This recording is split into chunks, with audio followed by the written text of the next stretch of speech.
Chapter 33: The Workers' Paradise. To many people then living, the period from 1914 until the mid-1930s was a full-blown fulfillment of apocalyptic prophecy. Those years witnessed a devastating world war, a sudden worldwide influenza epidemic which killed tens of millions of people within a short period of time, and an international financial collapse marked in Germany by a hyperinflation of its currency. Sudden meteorological changes also occurred. Portions of the United States became arid dust bowls. This brought about large-scale crop destruction and the loss of many family farms to foreclosure. This was a period in which reports of spectacular fireballs, brilliant blazing meteors, were published by the New York Times with increasing frequency. Some fireballs seemed to bring with them violent storms, earthquakes, and other natural disasters. New messiahs were appearing throughout the world.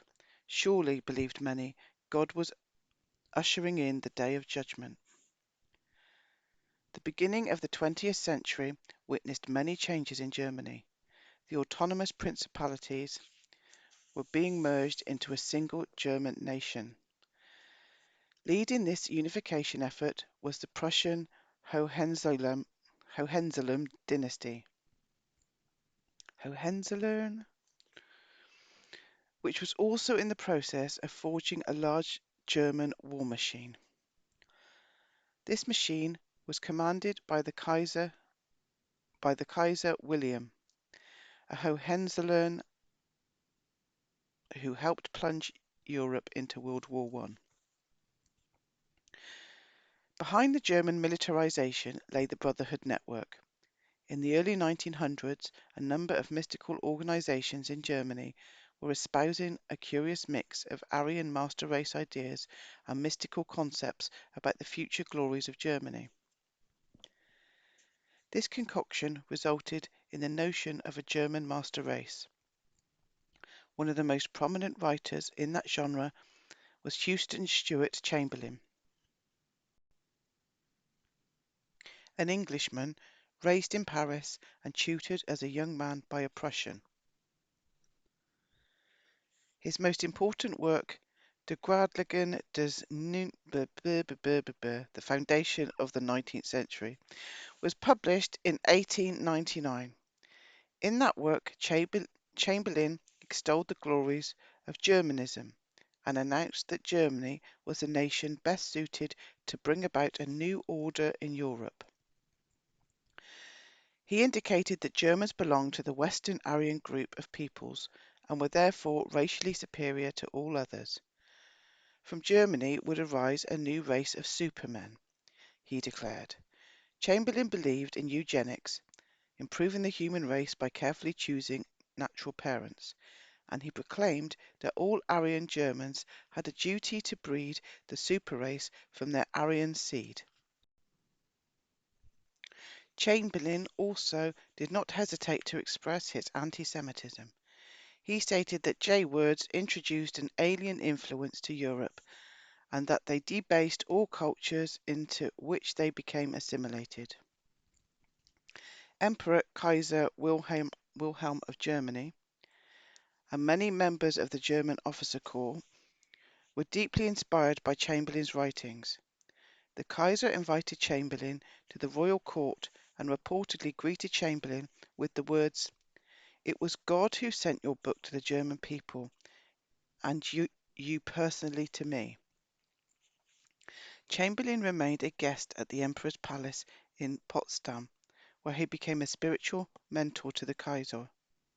The mystical ideas espoused by Chamberlain did much to push the Kaiser and other German leaders into the megalomania that brought about World War I.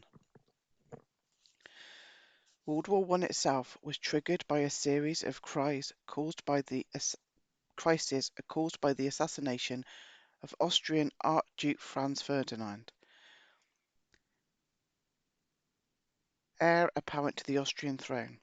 He and his wife, Duchess Sophia, were shot on June 28, 1914, in Sarajevo by Serbian assassins who belonged to a secret occult society called the Black Hand.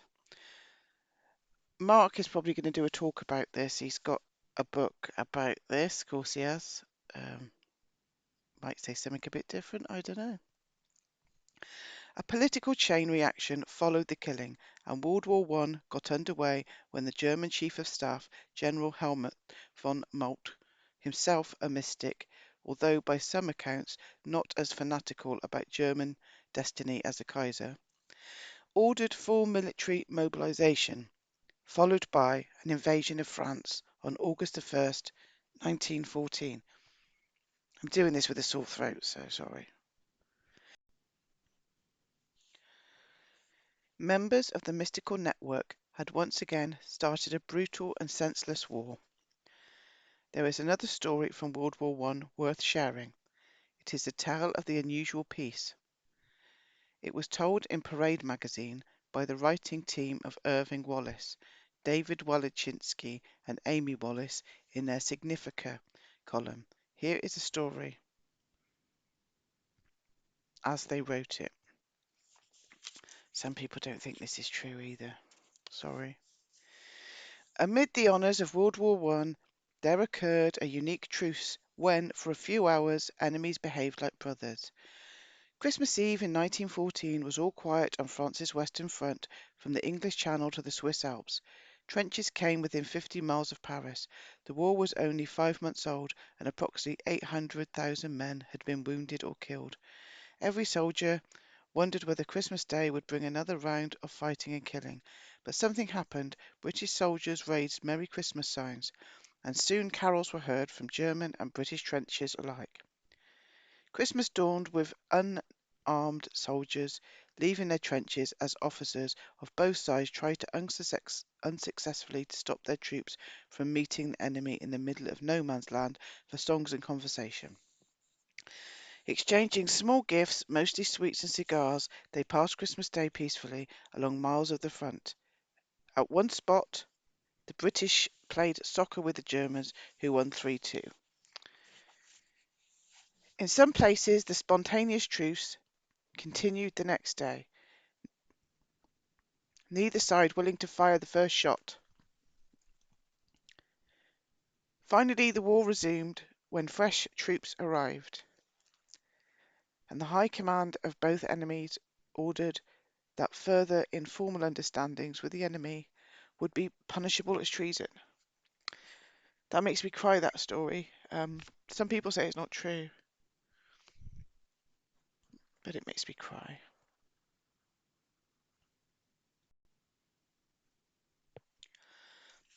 The above is another one of those small but noteworthy episodes revealing that human beings do not seem to be naturally prone to war. Given the chance, they will lay down their arms and engage in far more constructive and light-hearted pursuits. Well, if it's not true, I think the emotion that story stirs up in people is an indication that that is true, even if that's not a true story. What caused those soldiers to fight again were the pressures of an artificial social structure arising out of many of the factors described in this book. One major event of World War One was the Russian Bolshevik Revolution of 1917. This was a revolution which turned Russia into the communist nation we know for most of the 20th century. The revolution occurred 1 year before the end of World War One. It was led in large part by Vladimir Ilyich Ulyanov, who is better known by his code name Lenin. At the time of the revolution, Russia was an enemy of Germany. The grimness of World War One had aroused in the Russian people a strong anti-German sentiment. Opponents of Bolshevism were able to use this sentiment against the Bolsheviks by accusing Lenin of being a German agent. To some degree, this accusation was true. Sir Winston Churchill, Prime Minister of Great Britain during World War II, wrote, They, the Germans, transported Lenin in a sealed train like a plague bacillus from Switzerland to Russia. Churchill was referring to the train on which Lenin and his entourage travelled from the revolutionary headquarters in Switzerland through Germany to Russia in order to lead the revolution which had already gotten underway. The German military guaranteed safe passage for Lenin's train through Germany and would not permit Lenin or his followers to step off the train while it was on German soil. At the train's first stop in Germany after crossing the border from Switzerland, it was met and boarded by two German officers who provided a silent escort for the Revolutionary Party.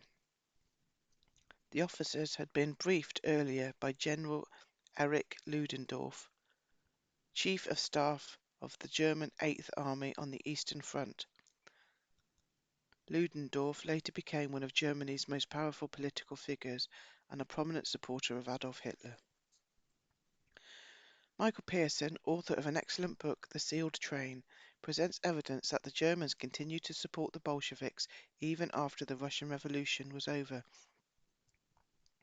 The German military wanted to ensure that the Bolsheviks were able to retain their power in Russia. According to German Foreign Office records released after World War II,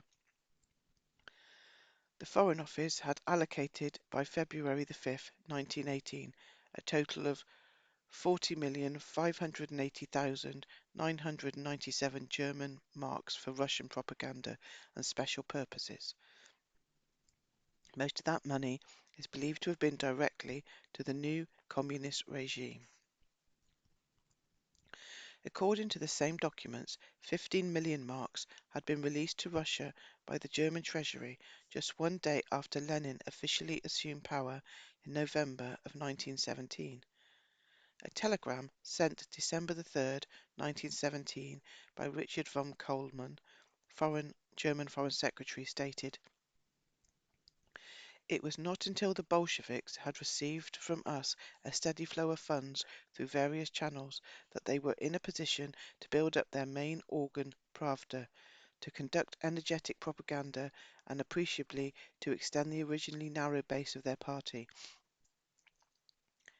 3 months later, another telegram was sent by von Kohlmann, revealed, "The Bolshevik movement could never have attained the scale or the influence which it has today without our continual support." Lenin understandably denied accusations that he had received any assistance from Germany. Germany was Russia's enemy, and Lenin would have been considered a traitor to Russia. After all, why would capitalist Germany assist communists? The oppressive Russian Tsar had already abdicated before the revolution, and the provincial government set up in his place was a republican form of government patterned after the United States. Most people believe that Germany helped Lenin overthrow the provincial government in order to end Russian involvement in World War I.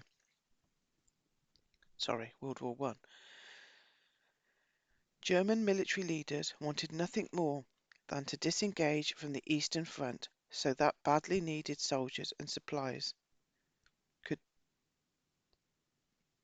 be moved elsewhere. The provincial government had continued the war against Germany, whereas the Bolsheviks did indeed pull Russia out of World War I after they took power. The question is then raised, why did Germany aid communist revolutionaries? There were other political groups in Russia which could have been supported. For one thing, the Bolsheviks probably stood the best chance of success. A more important factor is that some very prominent German industrialists and financiers with influence into the German military were supporters of the communist movement. Their support had begun long before World War I.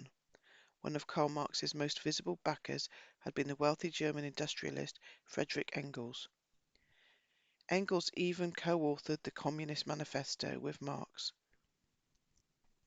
Significant support for communism also came from the German banking community. Max Warburg, a top leader in German finance, lent his assistance to the Bolsheviks, as did banker Jacob Schiff, who, though an American, came from the same German family which had shared a house in Frankfurt generations earlier with the Rothschild family.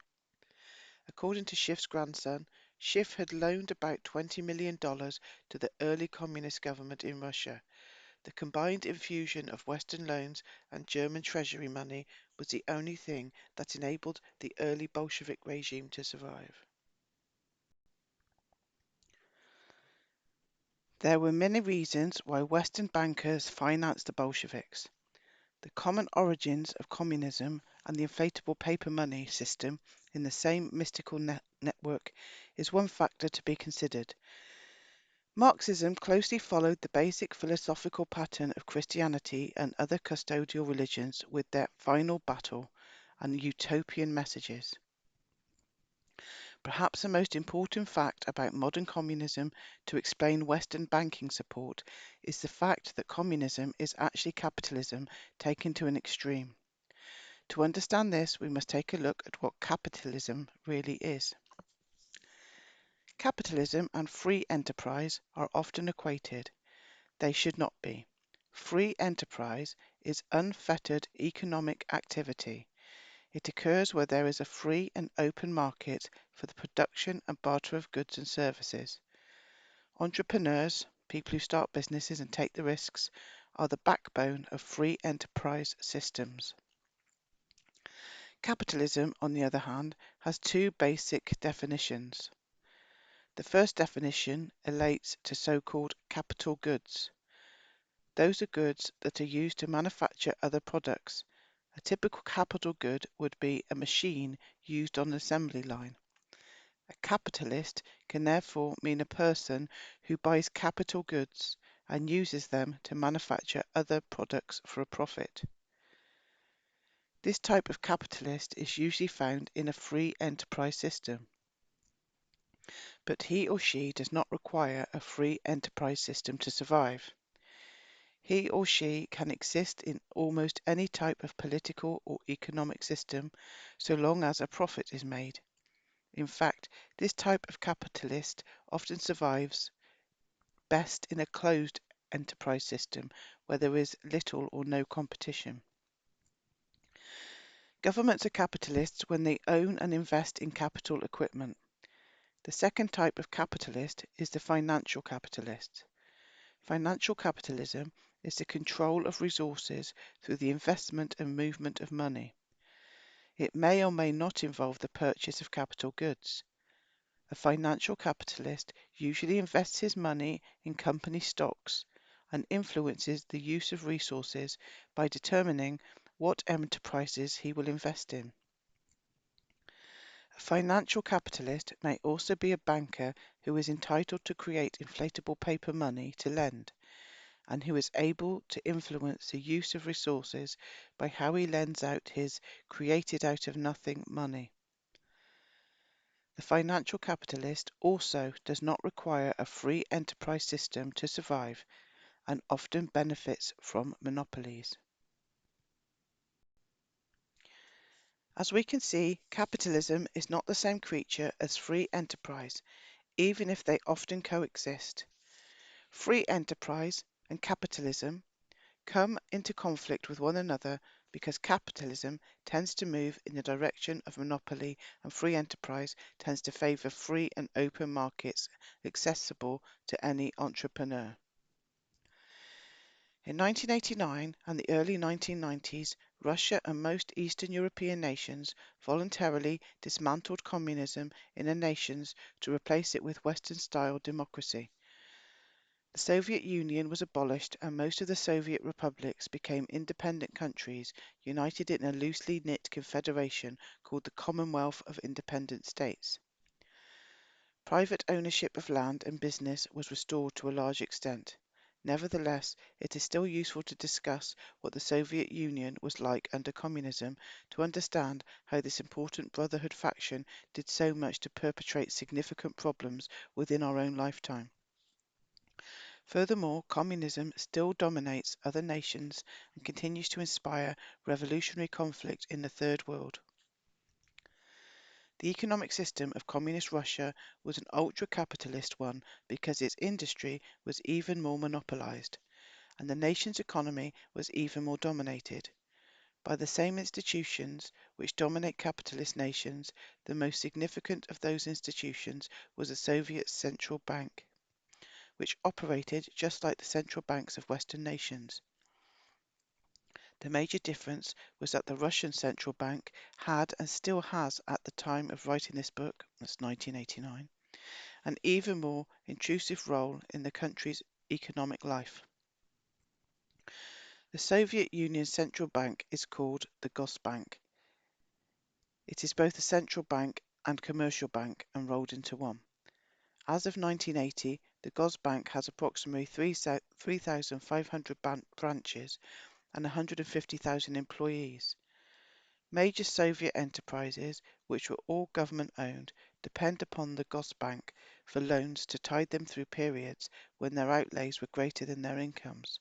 In other words, communist government enterprises in the Soviet Union also operated on a profit-loss basis, and they had to borrow money from the Gosbank when they suffered a loss. As in non-communist nations, Soviet enterprises paid interest on the money they borrowed. The only difference was that the Gosbank charged a fixed interest rate, whereas many Western banks have a fluctuating rate. The Gosbank was and still is a bank of issue, i.e., it is empowered to issue money. Gosbank creates money out of nothing, just as Western banks do. Although the Gosbank was ostensibly under government control in Communist Russia, it was in fact a semi-autonomous institution to which Soviet enterprises were and still are deeply in debt. The Gosbank was even more dominant in Soviet financial affairs than are central banks in Western nations, because all transactions between Soviet enterprises had to go through the Gosbank. This allowed the Gosbank to oversee all day-to-day financial transactions involving Soviet enterprises. The Gosbank was also in charge of dispersing wages to all of the workers. It was an enormous bureaucracy which regulated Soviet economic activity to a remarkable degree. As we can see, Communist Russia was a financial capitalist dream. The Marxist idea that everything is owned collectively under communism simply meant that a select elite in banking and government had complete authority to direct the use of all exploitable resources in the country. Soviet workers were paid wages with which they could buy personal goods, but under Soviet law they could not own land, buildings, businesses, or any large industrial equipment. Soviet citizens could sell only used or personally produced items, but they could not hire others for personal profit or engage in middleman activities. Although there existed limited exceptions to these restrictions and a flourishing black market, Soviet laws nevertheless created an effective monopoly in which Russian workers were highly exploited in a rigid feudalistic system. We need only compare Communist Russia to medieval feudalism to appreciate that fact. As in old European feudalisms, the majority of the Soviet citizens were forced to suffer chronic scarcities of goods and services, and they were told that they had to endure it as a sacrifice for the good of Mother Russia. As in old feudalisms, the Soviet people were effectively tied to the land by a rigid bureaucracy which forbade people from moving without government approval.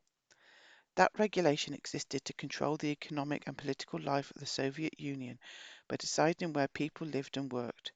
That was the same motive used to tie people to the land under old feudal lords.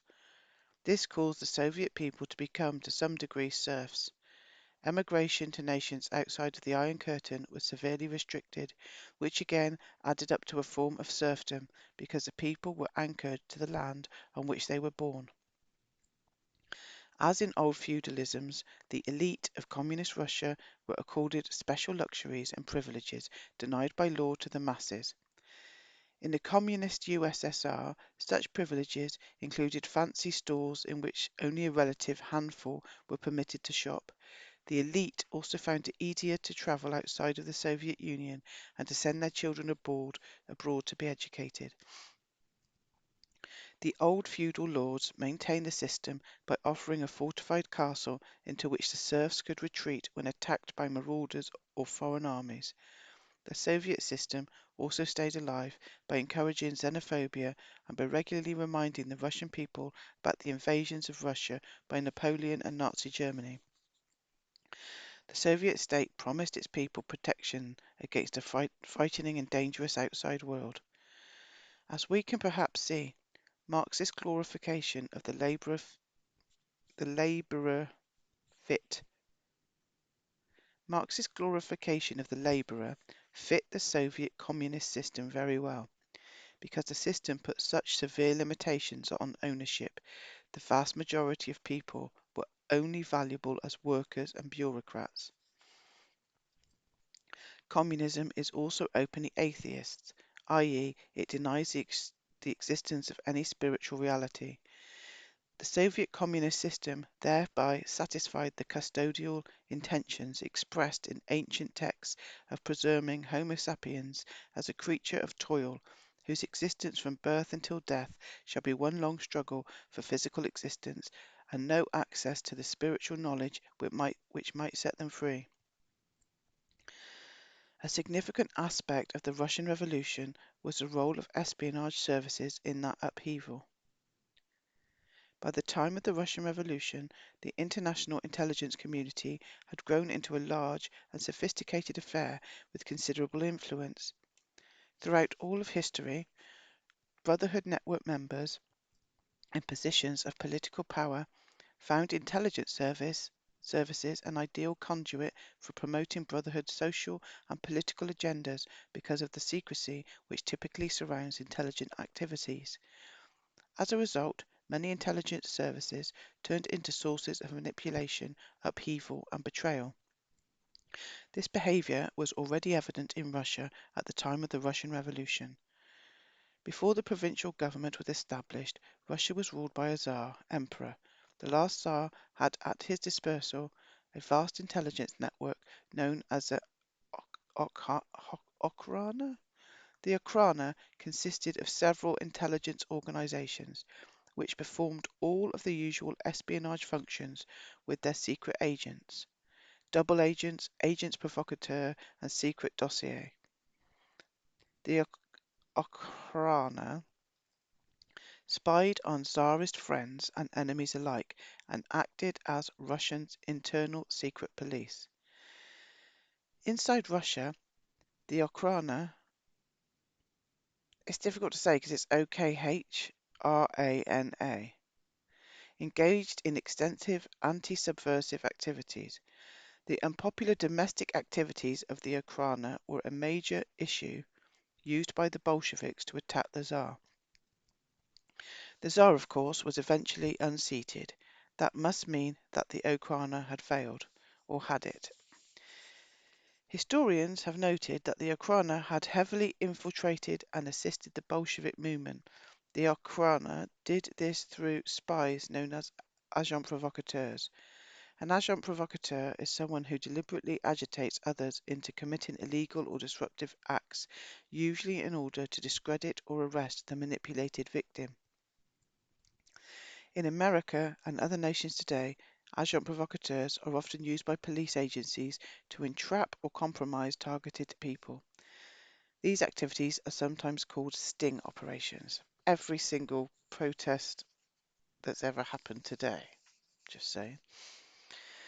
There seems to, not every single protest. Okay. There seems to be an obvious reason for engaging in agent provocateur activities. If a targeted person does not commit an act for which he can be defamed, compromised, or imprisoned, he must be made to commit one, because most provocateur actions are aimed against alleged criminals or subversives. It would appear that provocateurism is a useful tool for battling crime and subversion. In actual fact, it is not. Upon careful analysis, the researcher soon discovers that provocateur actions are almost invariably carried out by people within intelligence and policing agencies who are criminal or subversive themselves. Provocateurism proves to be a frequent cover for officially sanctioned subversion or criminality. Provocateur actions are the best way for police and intelligence services to disguise their secret support of criminal and subversive elements. A clear example of this was the Russian Okhrana. The Okhrana sent many agents to join the growing communist movement in Russia. Okhrana agents insinuated themselves into the innermost circles of the Bolshevik Party and directed many Bolshevik activities. This infiltration was so great that in the years 1908 to 1909, Okhrana agents constituted 4 out of the 5 members of the Bolshevik Party's St. Petersburg Committee. Although arrests of revolutionaries were frequent, the Okhrana did far more to assist the Russian Bolsheviks under the guise of provocateurism than it did to harm them.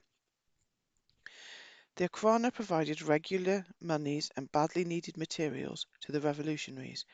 It worked to stamp out 2 rival parties to the Bolsheviks, the Social Democrat Party and the Mensheviks. The Okhrana helped launch the Bolsheviks' major propaganda publication, Pravda. When Pravda was founded in 1912, Okhrana agents served as editor. Roman Malinovsky, who was also a member of the Bolshevik Central Committee and Lenin's chief lieutenant in Russia, and treasurer Miron Chernomazov.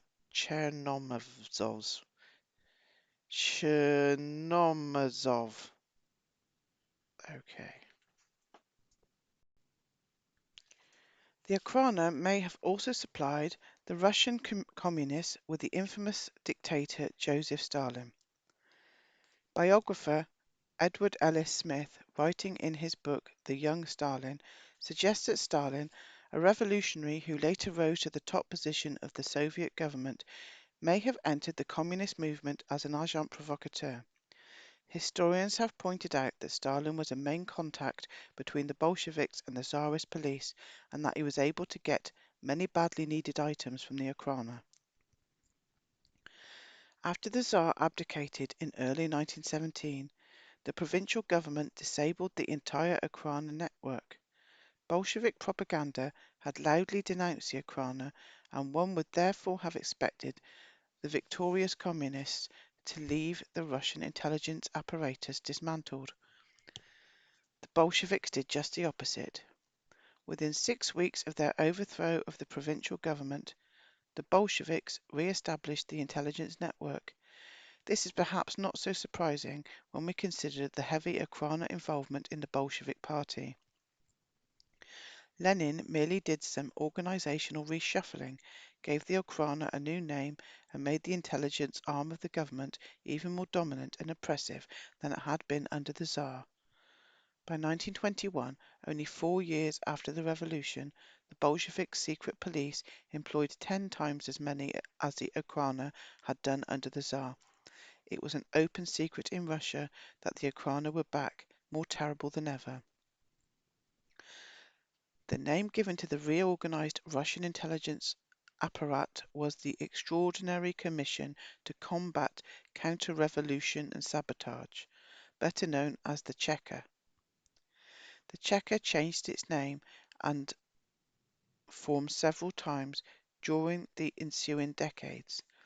In 1922, it became the GPU, then the OGPU, and in 1934 it was recognized into the People's Commission of Internal Affairs, the NKVD. It was finally transformed into the modern KGB, history's largest intelligence organization. In 1992, the KGB employed approximately 90,000 staff officers for internal security and the political prison system alone.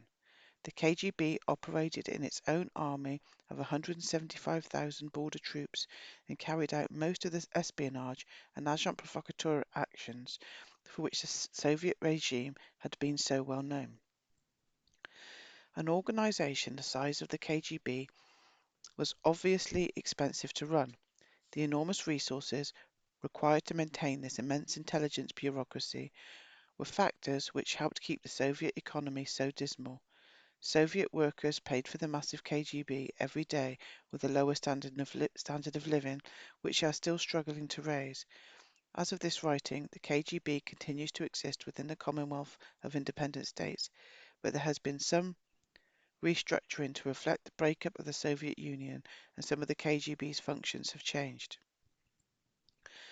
One person to write about the Russian Revolution was Arsène de Gulevich, a former general in the anti-Bolshevik White Russian Army. Although Gulevich can hardly be considered impartial, he did have some interesting things to say in his book Tsarism and the Revolution. According to Gulevich, English secret agents were numerous in Russia before and during the revolution.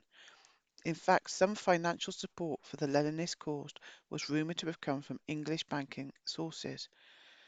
One of those rumoured sources was Alfred Milner. As we recall, Milner was one of the organisers of the Round Table. He was also a major political figure in South Africa during the Boer War. It was during the Boer War that the English created the modern concentration camp. If Gulevich's allegation contains any truth, then we might better understand where the Bolsheviks got the idea to establish a massive concentration camp system as part of the new communist economic system, namely from the English. Brilliant. The early Soviet concentration camp system was a large-scale affair that reached its height under Lenin's successor, Joseph Stalin.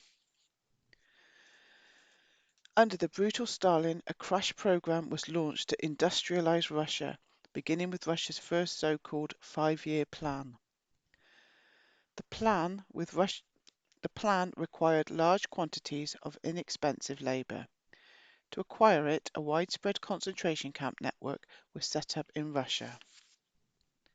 The camps were administered by Russia's secret police, the NKVD, under brutal conditions.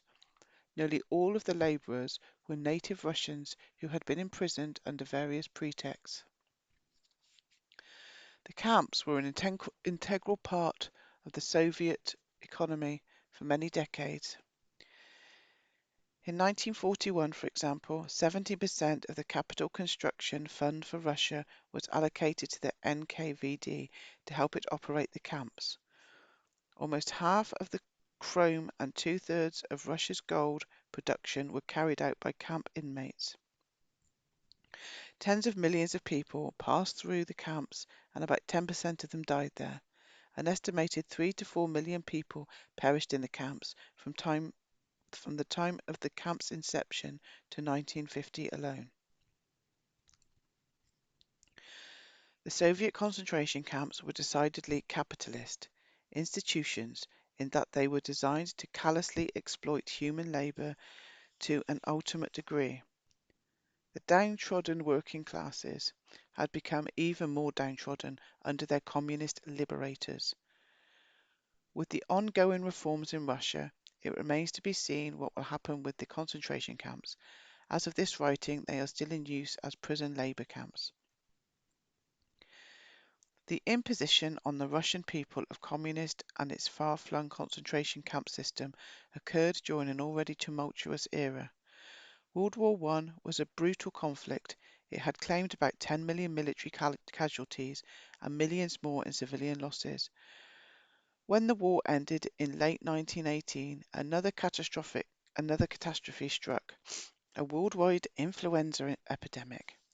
The epidemic lasted less than a year, but managed in that surprisingly short time to kill over 20 million people.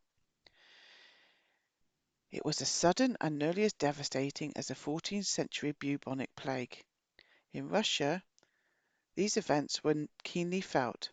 A famine, coupled with the influenza, killed about 20 million Russians between 1914 and 1924. The famine was caused largely by the Communist Revolution and the consequent economic upheavals.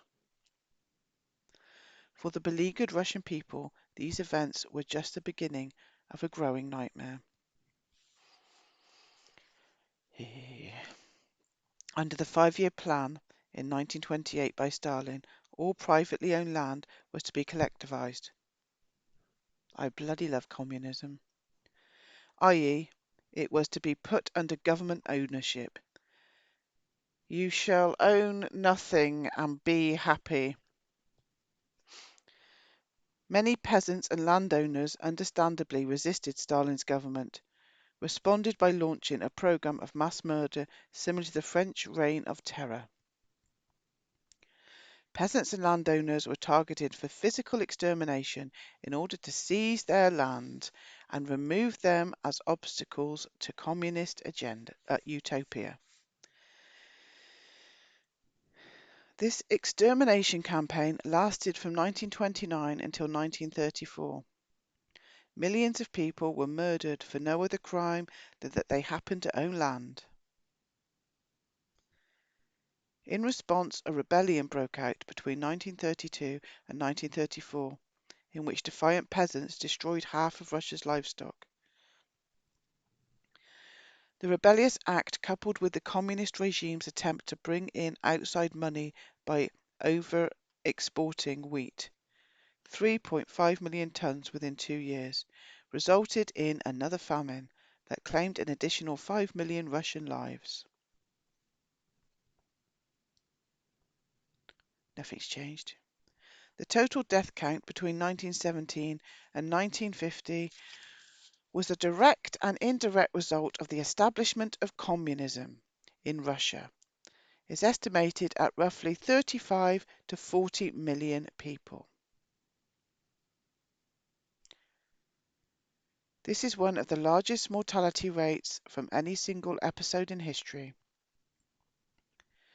To this figure, we should add the deaths associated with the establishment of communism in other countries, such as the 2 million landowners murdered in China during Mao Zedong's crash industrial program of the 1950s, and the millions butchered in Cambodia in the early 1970s under the Khmer Republic.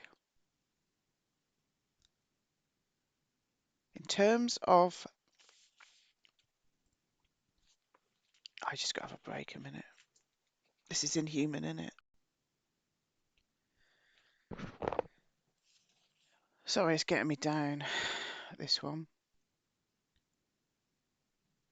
Why can't people see that it's happening again? Universities, etc., teaching young people that communism's the way forward and Marx is a hero, and what are we doing to the farmers now? What's going on in North Carolina, Africa, land grabs? It's happening again, isn't it? People can't see it. They're too busy doing TikTok videos about how proud they are. They've just cut their breasts off. I mean, what the fuck?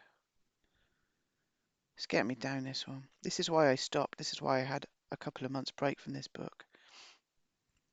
Because it's so relevant to today. Well, it's relevant to always. This brotherhood hasn't gone away. Okay, we've nearly finished this chapter. In terms of the sheer numbers of lives lost, communism was one of the single most catastrophic events in human history. My purpose in this discussion is not to beat a drum for rabid anti-communism, simply to indicate that the historical patterns we studied have continued to reoccur in the 20th century. Communism is little more than a rehash of a worn-out theme which has been repeated over and over again with the same tragic consequences. Communism is but another in a long line of destructive artificialities arising out of the mystical brotherhood network that has helped keep people fighting, suffering, and dying for absolutely no purpose whatsoever. Communism was not an alternative to the enemies it claimed to fight, namely monopolistic capitalism and end of the world religions. Modern communism was their natural outgrowth. The dismantling of Soviet and European communism has been a cause for genuine elation throughout the world. Brotherhood factions have been coming and going throughout history, and the passing of each often brings about a period of resurgence. Unfortunately, East European reformers currently plan to preserve the inflatable paper money system and erect a graduated income tax scheme to help pay for it. Severe ethnic and nationalistic strife in several former communist nations reveals that other warring factions have been regenerated or created to mar the peace that should have come from the end of the Cold War.